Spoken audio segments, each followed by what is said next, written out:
Merci, Monsieur le Président.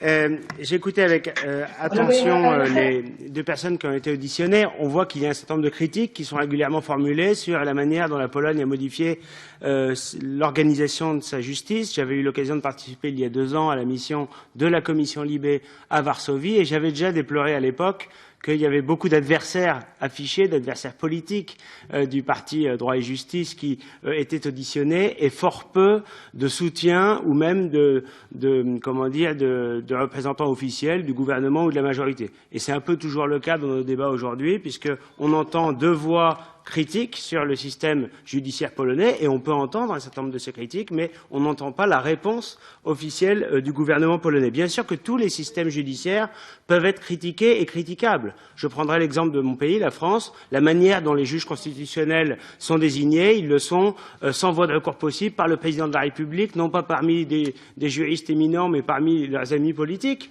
On pourrait citer le problème de l'état de droit en Italie, où pas plus tard que ce week-end, nous avons appris que 2 magistrats échangeaient en disant que Salvini avait raison sur les questions migratoires, mais qu'il fallait trouver une manière juridique de le condamner. Voilà, là, on a des atteintes caractéristiques aussi à l'état de droit. Et je ne voudrais pas qu'on attaque en permanence la Pologne et la Hongrie uniquement parce que ce sont des pays qui ont des orientations politiques validées par les électeurs au moment des élections qui déplaisent dans les institutions européennes.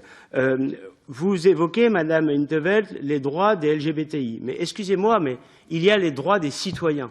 Il n'y a pas de droit particulier pour telle ou telle catégorie de citoyens. Et par conséquent, il y a aussi des choix de politique intérieure qui doivent être respectés. Les Polonais, ils ont voté sur la modification de leur système judiciaire. Encore une fois, on peut très bien être critique sur certains aspects de cette organisation de la justice polonaise, mais à un moment donné, en démocratie, la voix ultime qui doit être respectée, c'est celle du peuple.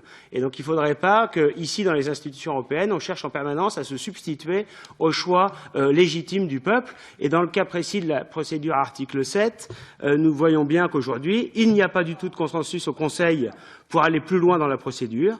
Eh bien, il faut respecter ce fonctionnement qui résulte des traités, qui doit être respecté aussi ici au Parlement. S'il n'y a pas de consensus pour aller plus loin dans la procédure, bien sûr que vous pouvez formuler des critiques sur le gouvernement polonais, mais ça ne doit pas aboutir à mettre au ban certains pays qui ont toute leur place en Europe et avec lesquels nous avons des défis communs à relever pour l'avenir.